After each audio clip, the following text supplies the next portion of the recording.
کہ تمہیں مہینہ بھر شیطان اور اس کی ذریت حملوں سے بچا کر رب تبارک و تعالیٰ نے اس مہینے میں رکھا ہے۔ تو اب میرے عزیزو، تھوڑی سی محنت کی ضرورت ہوتی ہے تاکہ ہمارا دل پاک ہو جائے۔ تھوڑی سی اور محنت اس میں کر لی جائے تو انسان کا باطن پاک ہو جائے۔ تقویٰ کیا چیز ہے اور اس کا حاصل کرنا کیوں ضروری ہے، میں آپ کو بتاؤں۔ تقویٰ کا مطلب سب سے اہم چیز یہ ہے اللہ کا خوف۔ یہ بنیادی چیز ہے، یہ بنیادی چیز ہے، اور یہ اگر بنیاد ہے تو ہر عمل میں آپ کے تقویٰ حاصل ہو جائے گا۔ نماز کیوں پڑھتے ہو؟ نماز ایک ڈیوٹی سمجھ کر کے پڑھتا ہے تو کوئی مسئلہ ہی نہیں اس کا، یعنی وہ ڈیوٹی ادا کر رہا ہے۔ لیکن نماز میں اگر خوف خدا ہے، اللہ کے ڈر سے پڑھتا ہے، یہی تقویٰ ہے۔ روزہ کیوں رکھ رہا ہے؟ سب محلے میں رکھ رہے تھے، ہم نے بھی رکھ لیا۔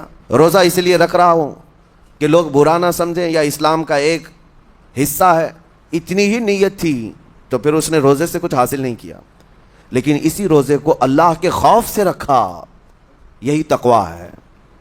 تو خوف خدا، اللہ کا خوف آ جانا ہر عمل میں، یہی تقویٰ ہے۔ اور اگر یہ چیز نہیں ہے تو انسان بہت بڑے بڑے گناہ بھی کر جاتا ہے، اسے ڈر نہیں لگتا۔ روزہ چھوڑ دیا، اسے کوئی خوف ہی نہیں ہے، بلکہ دھڑلے سے لوگوں کے سامنے کہتا بھی پھر رہا ہو کہ مجھے یہ سب چیزوں میں وشواس نہیں، یقین نہیں ہے۔ یہ باتیں اس زبان سے آتی ہیں جس کے ہاں اللہ کا خوف ہے ہی نہیں، اللہ کا ڈر نہیں۔ اسی لیے قرآن میں اللہ نے فرمایا لعلکم تتقون، تم پر روزے اللہ نے فرض کیے ہیں تاکہ تمہیں تقویٰ مل جائے، اللہ کا خوف۔ اور یہ کتنی اہم چیز ہے میں آپ کو بتاؤں، خوف خدا۔ خوف خدا کا مطلب کہ اللہ کا ڈر، اللہ کا خوف، یہ تمہاری پوری باڈی کو صحیح کرتا ہے، اندر سے بھی باہر سے بھی۔ خوف خدا، تم ہر قدم پر اگر یہ سوچتے ہو کہ میرا رب مجھے دیکھ رہا ہے، جیسے کہ آپ کو پتہ ہے حدیث پاک میں حضور صلی اللہ تعالیٰ علیہ وسلم سے پوچھا بھی گیا احسان کیا ہے، یعنی نیکی کس کو کہتے ہیں؟ حضور نے فرمایا تم نماز ایسی پڑھو یا عبادت ایسے کرو جیسے تم اللہ کو دیکھ رہے ہو۔ اور اگر یہ نہیں ہو سکتا تم سے تو اتنا احساس تو رہے کہ اللہ تمہیں دیکھ رہا ہے۔ تو ہر عمل میں تمہارے یہ سوچ آئے کہ مجھے میرا رب دیکھ رہا ہے، تمہارے قدم سنبھل جائیں گے۔ آج آپ مسجد میں بیٹھے ہیں، ادب سے بیٹھے ہیں، حالانکہ ایک آدھے گھنٹے کے بعد جسم کو پھیلنے کی حاجت ہونے لگتی ہے، تھوڑا پیر پھیلا لوں، پیٹھ کو ٹیک دے دوں، نہیں کرتے آپ، اس لیے کہ آپ کو احساس ہے کہ امام صاحب دیکھ رہے ہیں، مفتی صاحب دیکھ رہے ہیں، یا پھر مجمع میں لوگ دیکھ رہے ہیں۔ تو یہاں پر ہمارے دیکھنے کے احساس سے آپ کے پیر نہیں پھیلتے ہیں، آپ پھیل کے نہیں بیٹھتے۔ تو ہم میاں نہ سزا دینے والے نہ جزا دینے والے ہیں۔ یہی احساس اگر اللہ کے دیکھنے کا ہو جائے کہ میرا رب مجھے دیکھ رہا ہے، تو پھر آپ کو کسی نگرانی کی ضرورت نہیں، کہیں کسی سی سی ٹی وی کی ضرورت نہیں۔ اللہ کا خوف اگر بندے کے دل میں آ جائے، وہ ہر لمحے، ہر گھڑی، ہر علاقے میں محفوظ رہتا ہے، اپنے آپ کو محفوظ رکھتا ہے۔ میرے عزیزو، 4 سال کی عمر ہے امام اہل سنت فاضل بریلوی رحمۃ اللہ علیہ، امام محمد رضا خان رحمۃ اللہ علیہ، 4 سال کی عمر میں روزہ رکھ لیا۔ گرمیوں کی شدت تھی، گھرانہ علمی گھرانہ ہے، باپ بھی بڑے عالم دین، دادا بھی بڑے عالم دین ہیں۔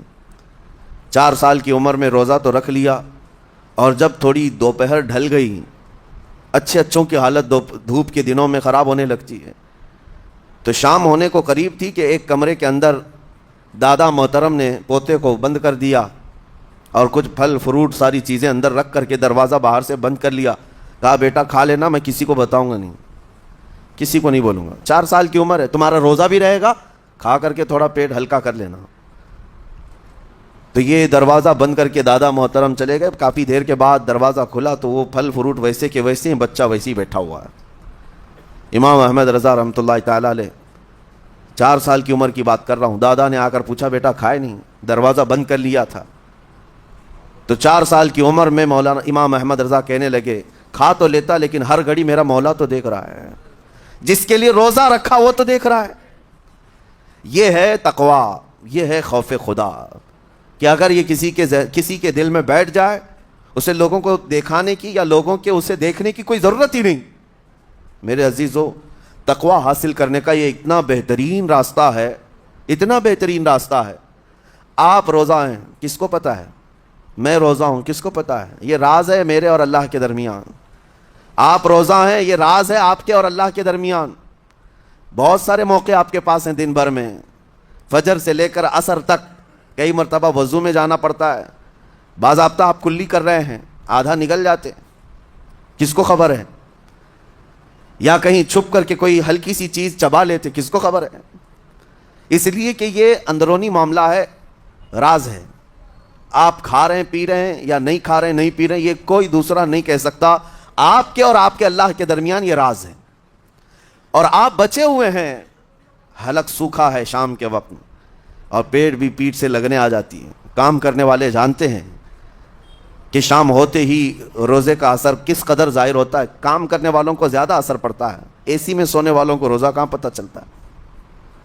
لیکن اس وقت بھی وہ نہ پانی کا ایک قطرہ حلق میں ڈالنا چاہتا ہے، نہ کوئی چیز چھپ کر کے چبانا چاہتا ہے. مجھے بتاؤ میرے عزیزو، کیوں اپنے آپ پر یہ تکلیف اور اپنے آپ پر یہ زیادتی کر رہے ہو؟ آپ کو اندازہ ہوتا ہے یہ میں زیادتی نہیں کر رہا، نہ یہ اپنے آپ کو تکلیف میں ڈال رہا ہوں، یہ میرے رب کی رضا ہے، میں اسی پر قائم ہوں. اسی لیے فرمایا گیا کہ جب افطاری کا دسترخوان بچھتا ہے اور پہلے ہی آ کر کے لوگ بیٹھتے ہیں، اور یہ سنت بھی ہے، ایسے نہیں کہ بھاگتے بھاگتے آپ آئے، وقت ہوا کھجور لیے اور کھا گئے. افطاری کے وقت سے تھوڑی دیر پہلے بیٹھ جاؤ. تمہارے دسترخوان پر نعمتیں رکھی ہوئی ہیں، پھل بھی ہیں، میوہ جات بھی ہیں، کچھ کھانے پینے کی چیزیں بھی ہیں، ٹھنڈا شربت بھی ہے، دیکھتے ہوئے بیٹھے ہیں آپ، لیکن ہاتھ نہیں لگاتے ہیں. انتظار ہے وقت کا کہ ادھر سورج کے غروب ہونا ہے اور میری افطار ہونی ہے. اعلان سنتے ہیں، اذان سنتے ہیں، اس کے بعد آپ اٹھاتے ہیں، لیکن اتنی دیر تک آپ خاموش بیٹھے ہیں دسترخوان کے پاس، سارے لوگ دیکھتے رہتے. یہ وہ منظر ہے جس کو فرمایا گیا رب ذوالجلال بھی اپنے بندوں کو دیکھ رہا ہے. رب تبارک و تعالیٰ بھی دیکھ رہا ہے اپنے بندوں کو، اور سارے فرشتوں کو بلا کر میرا مولا اعلان فرماتا ہے یہ میرے بندے ہیں، دیکھو یہ شام کا وقت ہے، ان کے حلق سوکھ چکے ہیں، ان کے پیٹ میں بھوک کی شدت ہے اور ان کے سامنے اچھی نعمتیں پڑی ہوئی ہیں. اے فرشتوں دیکھو میرے ان بندوں میں سے کوئی بھی ان نعمتوں کو ہاتھ نہیں لگاتا، یہ صرف اور صرف میرے لیے بھوکے اور پیاسے ہیں. اور فرشتوں سے اللہ فرماتا ہے تم گواہ ہو جاؤ، ان کی حلق تر ہونے سے پہلے ان کے لیے میں نے جنت لکھ دیا. اسی لیے حدیث پاک میں ہے جب افطار کرتے میرے آقا صلی اللہ علیہ وسلم یوں ارشاد فرماتے ذهب الظمأ وابتلت العروق وثبت الاجر انشاءاللہ. پیاس بجھ گئی، رگیں ٹھنڈی ہو گئی اور اجر اللہ کے ہاں پکا ہو گیا. یہ حضور پاک ہر افطار میں عرض کرتے تھے. میں آپ کو یہ عرض کر رہا ہوں کہ یہ چھپی ہوئی چیز، اسی کا نام تقویٰ ہے. آپ صرف اور صرف بچے ہیں اللہ کے خوف سے. اب سنو حدیث پاک، قیامت کے دن حساب و کتاب ہوگا اور جنت میں جانے کا پروانہ کچھ لوگوں کو مل جائے گا اور سب جنت کی طرف جا رہے ہوں گے. اس میں بہت سارے لوگ ہیں جو پل صراط پر چل کر کے جنت پہنچیں گے.